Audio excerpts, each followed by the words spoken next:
Former prosecutor and criminal defense attorney Vinoo Varghese joins me now on set. I want to ask you, this was highly anticipated, this indictment. This has really been building for weeks, but you heard right there, the state attorney really did not provide a lot of details. What do you make of that, and what's your reaction to what we heard today?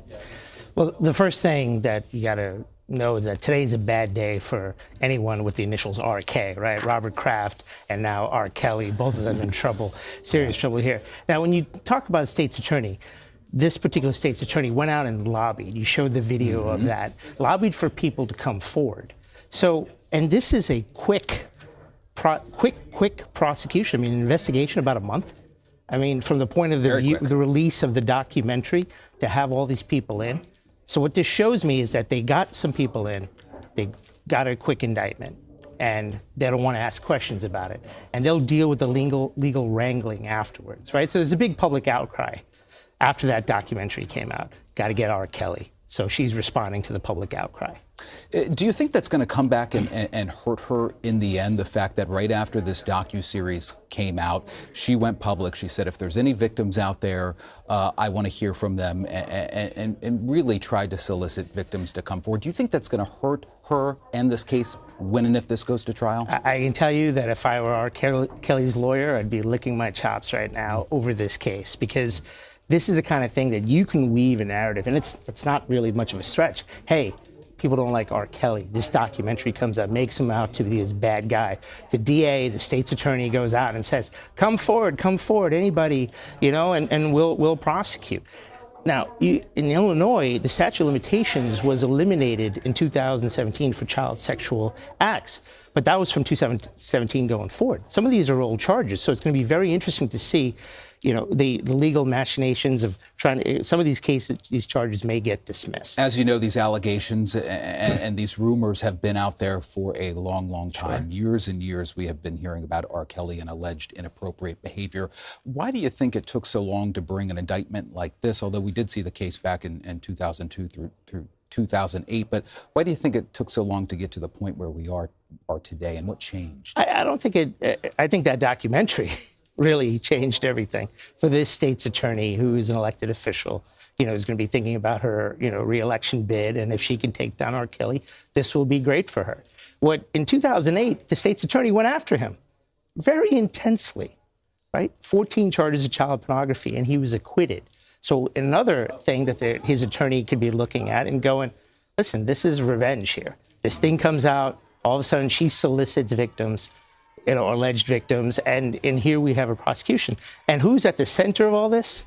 Michael Avenatti. What's with him and porn, right? I mean, now he's got apparently another tape with of R. Kelly involved in this. Now, it doesn't seem from today's indictment that that was part of this. He wasn't charged with child pornography, but they can always amend and add more charges later on. We've been talking about this docuseries a lot, this 6-part series. It was explosive, it was troubling. Let's take a look at some of that.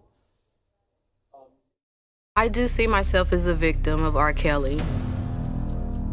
I was willing to do anything to please him. It wasn't just me that was young that he liked. I felt like a prisoner. I started to believe that I was nothing without Rob. Brainwashed, yes, absolutely. Mental and physical abuse. I finally realized it doesn't get better, it gets worse. It's hard to imagine that charges would not come after something as explosive as this. Is that how you look at this?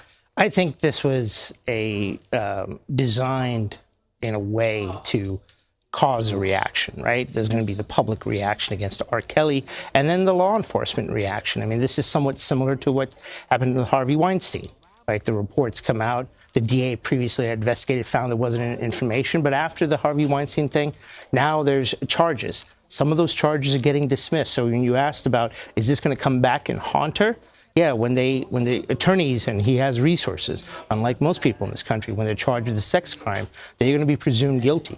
Right now, R. Kelly does not enjoy the presumption of innocence in the court of public opinion. There is a presumption of guilt against him, as with any man who's charged with a sex crime in this country. The difference is he's going to have the resources to challenge this prosecutor. And that's going to be make it very tough for the prosecution to successfully prosecute this, right? Well, you know, as Ms. Kleinman was saying, the atmosphere has somewhat changed, right? Because when you're dealing with the whole Me Too aspect of this, too, that adds more fuel. So what can be different, as she said, is that there is Me Too, which really deals with workplace sexual harassment, not with, you know, sexual assault. They're not the same thing. But it's kind of becomes conflated here. And it's going to be important for his lawyers to make sure that that's front and center and understand that, hey, this is different. He's innocent. They went after him before. He was cleared. He's going to get cleared again. It sounds like at this point that we are expected to see him or hear about his court appearance, and that is set for tomorrow at this point. What do we expect to come from that? Anything significant? Well, he's supposed to turn himself in tonight and then appear tomorrow. What's interesting is that the warrant apparently says no bail warrant, which is very, on a case where the individual charges are facing, each individual count is only up to 7 years. Now, in the aggregate, you can add them all together and he can get all this time. But and just to pause you right there, is that significant, this no bail? Sure, because if the judge denies him bail, then his attorneys are going to have to go to the next higher court and do that. And, you know, he's going to do more than believing he needs to fly to get out of jail at that point. He's going to need his appellate lawyers to do some magic to get him out. All right, a lot more to talk about, but we've got to wrap it up right there. Thank you so much for your time tonight.